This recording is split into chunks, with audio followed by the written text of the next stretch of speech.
ओम शांति। आज हम बच्चों को बाप दादा ने जो स्वमान दिए हैं वो स्वमान और उनकी परिभाषा इस प्रकार से है। पहला, ब्राह्मण अर्थात बंधन मुक्त आत्मा। बंधन मुक्त आत्मा बने हो, सर्व संबंध बाप के साथ जोड़ना अर्थात सर्व बंधनों से मुक्त होना। अनेक जन्मों के अनेक प्रकार के बंधन को समाप्त करने का सहज साधन बाप से सर्व संबंध।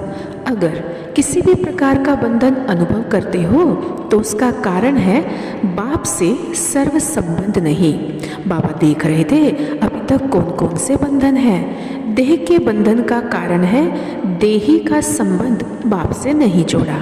पहला पाठ कच्चा है। सेकंड में देह से न्यारे बनने का अभ्यास सेकंड में देह के बंधन से मुक्त बना देता है। स्विच ऑन हुआ और भस्म, देही के संबंध से बंधन खत्म। दूसरा है ब्राह्मण अर्थात अवतार। बाबा ने कहा जिस घड़ी शिव बाप ब्रह्मा बच्चे में अवतरित हुए उसी दिन उसी घड़ी ब्रह्मा का भी साथ साथ अलौकिक जन्म हुआ। इकट्ठा जन्म हो गया ना। ब्रह्मा के साथ अनन्य ब्राह्मणों का भी हुआ।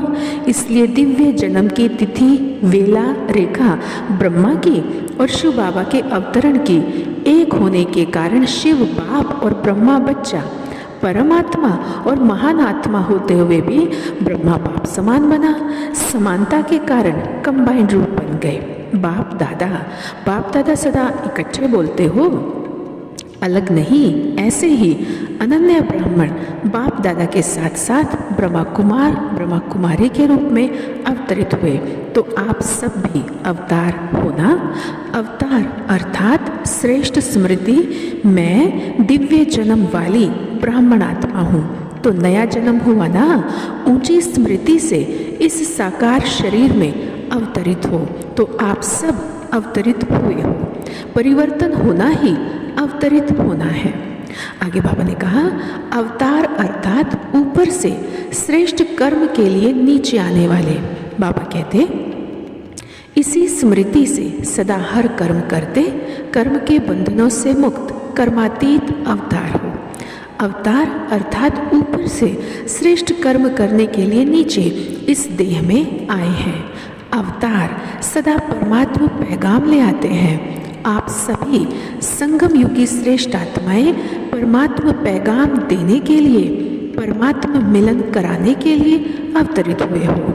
ब्राह्मण जन्म अवतरित जन्म है, साधारण जन्म नहीं। तो सदा अपने को अवतरित हुई विश्व कल्याणकारी सदा श्रेष्ठ अवतरित आत्मा हूँ इसी निश्चय और नशे में रहो। तीसरा है बाबा ने कहा ब्राह्मण अर्थात रूहानी शक्ति के संपूर्ण अधिकारी। हर एक रूहानी बच्चे ने रूहानी बाप से रूहानी शक्ति का संपूर्ण अधिकार बच्चे होने के नाते प्राप्त तो किया है, लेकिन प्राप्ति स्वरूप कहाँ तक बने हैं ये देख रहे थे। सभी बच्चे हर रोज स्वयं को रूहानी बच्चा कहें, रूहानी बाप को याद प्यार का रिटर्न मुख से या मन से याद प्यार व नमस्ते के रूप में देते हैं। इसका रहस्य यह हुआ कि रोज रूहानी बाप रूहानी बच्चे कहें रूहानी शक्ति का वास्तविक स्वरूप याद दिलाते हैं, क्योंकि इस ब्राह्मण जीवन की विशेषता ही रूहानियत है। इस रूहानियत की शक्ति से स्वयं को व सर्व को परिवर्तन करते हो। मुख्य फाउंडेशन ही है रूहानी शक्ति। इस शक्ति से अनेक प्रकार के जिस्मानी बंधनों से मुक्ति मिलती है। अगला है ब्राह्मण अर्थात मन जीत जगत जीत। आज बाप दादा अपनी शक्ति सेना को देख रहे हैं कि ये रूहानी शक्ति सेना मन जीत जगत जीत है। मन जीत अर्थात मन के व्यर्थ संकल्प विकल्प जीत। ऐसे जीते हुए बच्चे विश्व के राज्य अधिकारी बनते हैं। इसलिए मन जीते जगत जीत गाया हुआ है। जितना इस समय संकल्प शक्ति अर्थात मन को स्वयं के अधिकार में रखते हो, उतना ही विश्व के राज्य अधिकारी बनते हो। 5वां है ब्राह्मण अर्थात शांति दूत। अभी समय है अशांति के समय शांति देने का, तो शांति के मैसेंजर हो। शांति दूत गाए हुए हैं ना, वो आप ही हो या दूसरे हैं। तो कभी भी कहाँ भी रहते हो, चलते हो, सदा अपने को शांति के दूत मैसेंजर समझ कर चलो। शांति के दूत हैं, शांति का संदेश देने वाले हैं, तो स्वयं भी शांत स्वरूप शक्तिशाली होंगे और दूसरों को भी देते रहेंगे। वह अशांति देवे, आप शांति दो। वह आग लगाए, आप पानी डालो। इसको कहते हैं सच्चे सेवाधारी। शरीर तो विनाशी है, लेकिन आत्मा शक्तिशाली होती है। तो एक शरीर छूट भी जाता है तो दूसरे में याद की प्रारब्ध चलती रहेगी। तो आप कौन हो? शांति दूत हो, शांति के मैसेंजर, मास्टर शांति दाता, मास्टर शक्ति दाता। बाबा कहते जब थोड़ा भी समय मिलता है तो मनसा से, वाणी से सेवा ज़रूर करते रहो। अभी मनसा सेवा की बहुत आवश्यकता है, लेकिन जब स्वयं में शक्ति भरी हुई होगी तब दूसरों को दे सकेंगे। तो चलते फिरते याद रहे, मैं मास्टर शांति दाता, मास्टर शक्ति दाता हूँ। इसी स्मृति से अनेक आत्मा को वाइब्रेशन देते रहो, तब वो महसूस करेंगे कि इनके संपर्क में आने से शांति की अनुभूति हो रही है। बाबा विशेष कह रहे हैं कि ये वरदान याद रखना कि बाप समान मास्टर शांति दाता, शक्ति दाता बनना है। आगे है ब्राह्मण अर्थात मास्टर सर्वशक्तिवान की स्थिति में स्थित रहने वाले।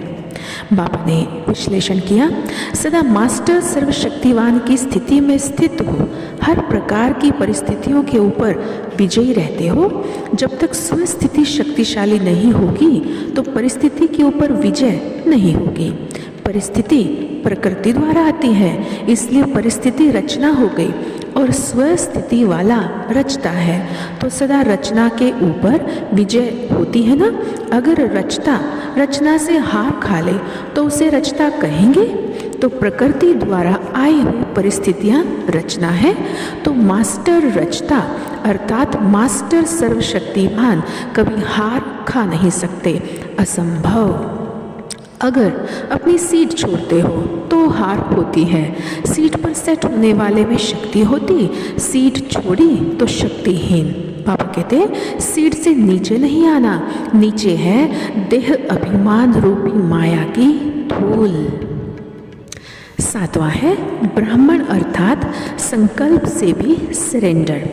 आज बाप दादा सर्व बच्चों की अंतिम स्टेज अर्थात विक्रमाजीत स्टेज, विकल्प या व्यर्थ संकल्प मुक्त स्टेज देख रहे हैं। इस अंतिम स्टेज तक पहुंचने के लिए पुरुषार्थ तो सब कर रहे हैं, लेकिन पुरुषार्थियों में 2 प्रकार के बच्चे देखे। एक में जो पुरुषार्थ करते हुए पुरुषार्थ की प्रारब्ध अर्थात प्राप्ति साथ साथ अनुभव करते चल रहे हैं, और दूसरे जो सिर्फ पुरुषार्थ में लगे हुए हैं, मेहनत ज़्यादा, प्राप्ति का अनुभव कम होता, इसलिए चलते चलते थक भी जाते हैं। यथार्थ पुरुषार्थी कभी भी थकावट महसूस नहीं करते। दोनों के पुरुषार्थ में सिर्फ एक बात समझने का अंतर है, जिससे वे मेहनत में रहते और दूसरे मोहब्बत में मस्त रहते हैं। छोटा सा ही अंतर है। एक समझते हैं कि हम स्वयं चल रहे हैं, चलना पड़ता है, सामना करना पड़ता है। दूसरे जो सदैव संकल्प से भी सरेंडर है, इसलिए वो सदैव अनुभव करते हैं कि हमें बाप दादा चला रहे हैं। मेहनत के पांव से नहीं, लेकिन स्नेह की गोदी में चलते रहते हैं, इसलिए वो स्नेह के पांव से चलते, जिससे थकावट नहीं होती। सदा खुशी में, आंतरिक सुख में, सर्व शक्तियों से उड़ते रहते। तो अभी अपने से पूछो, मैं कौन हूँ? 8वां है ब्राह्मण अर्थात एक धर्म एक राज्य, एक भाषा वाली दुनिया स्थापन करने वाले। एक धर्म, एक राज्य और एक भाषा, ऐसी दुनिया कब स्थापन होगी? जब सब ब्राह्मणों की स्थिति एक रस हो जाएगी। ये इस प्रश्न का जवाब है। एक धर्म, एक राज्य, एक भाषा, ऐसी दुनिया कब स्थापन होगी? जब सब ब्राह्मणों की स्थिति एक रस हो जाएगी।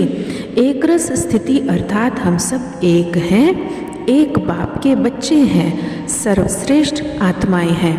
भले देश अलग अलग हैं, ये शरीर के देश हैं, लेकिन आत्माओं का देश एक ही है।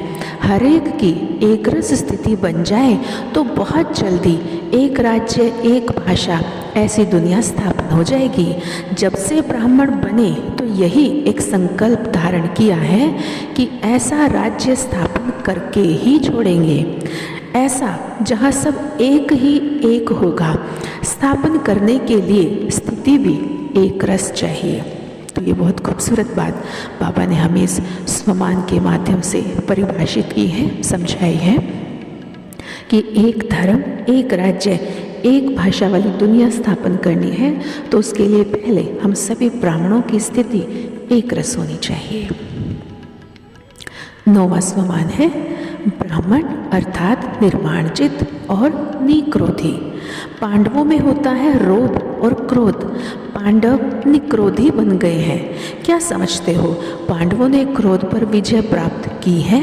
जरा भी देह अभिमान व रोग ना हो, बिल्कुल ब्रह्मा कुमार निर्माणजित बन जाए। क्रोध को छोड़ा है या थोड़ा थोड़ा शस्त्र की रीति से यूज़ करते हो? कोई गाली भी दे, कोई झूठा इल्ज़ाम भी लगाए, लेकिन आपको क्रोध ना आए। कितनी बड़ी बात है। गाली तो फिर भी सुन सकते हैं, लेकिन कोई झूठा इल्ज़ाम भी लगाए लेकिन आपको क्रोध ना आए। क्रोध आने की यही 2 बातें होती हैं। एक, जब कोई झूठी बात कहता है, दूसरा ग्लानि करता है।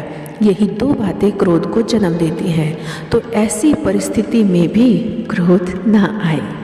बहुत बड़ा टास्क बाबा हमें ये दे रही हैं, लेकिन हमें ये करना है। इसीलिए मिला है क्योंकि कल पहले हमने ये कार्य पूरा किया था, अब भी करेंगे। 10वां है ब्राह्मण अर्थात भिन्न भिन्न प्रकार के वस्त्रधारी, श्रृंगारधारी एवं आसनधारी। आज बाप दादा विशेष चारों ओर के बच्चों की रमणीक रंगत देख रहे थे। बाप दादा देख रहे थे कि संगम युगी सर्वश्रेष्ठ हीरे तुल्य युग के वासी और सर्वश्रेष्ठ बाप दादा के बच्चे, ईश्वरीय संतान, ब्राह्मण कुल की श्रेष्ठ आत्माओं को व लाडले सिखिलदे बच्चों को बाप दादा ने विशेष सारे दिन के लिए भिन्न भिन्न प्रकार की ड्रेस और श्रृंगार, साथ साथ बैठने के स्थान व आसन कितने श्रेष्ठ दिए हैं। जो जैसा समय वैसी ड्रेस वैसा श्रृंगार कर सकते हैं। सतयुग में भिन्न भिन्न ड्रेसेस और श्रृंगार चेंज करेंगे, लेकिन संस्कार तो यहाँ से ही भरते हैं ना। ब्रह्मा बाप ने संगम युग की भिन्न भिन्न ड्रेसेस और श्रृंगार से ब्राह्मण बच्चों को सजाया है कि जैसा हम स्वमान लेते हैं वैसी हम ड्रेस पहन लेते हैं कि मैं फरिश्ता हूँ, पवित्रता का फरिश्ता, या मैं संदेशवाहक फरिश्ता हूँ, या मैं निराकारी आत्मा हूँ, या देव स्वरूप में हूँ, या पूज्य स्वरूप में हूँ। तो जैसा ही स्वमान लिया वैसी ही ड्रेस पहन ली। आज हम सब ने बाबा के 10 स्वमान और उनकी परिभाषा को सुना है, और हम अवश्य ही जो बाबा ने काम दिया है कि क्रोध ना आए, कोई झूठा इल्ज़ाम भी लगा दे तो भी क्रोध ना आए, तो हम अपने को शांति दूत समझते हुए संकल्प से भी बाबा पर सरेंडर हो जाएं, और बाबा ने जो श्रृंगार दिया है, जो आसन दिया है, जो वस्त्र दिए हैं, उनको धारण करें। इन स्वमान को धारण कर स्वरूप बनेंगे। ओम शांति।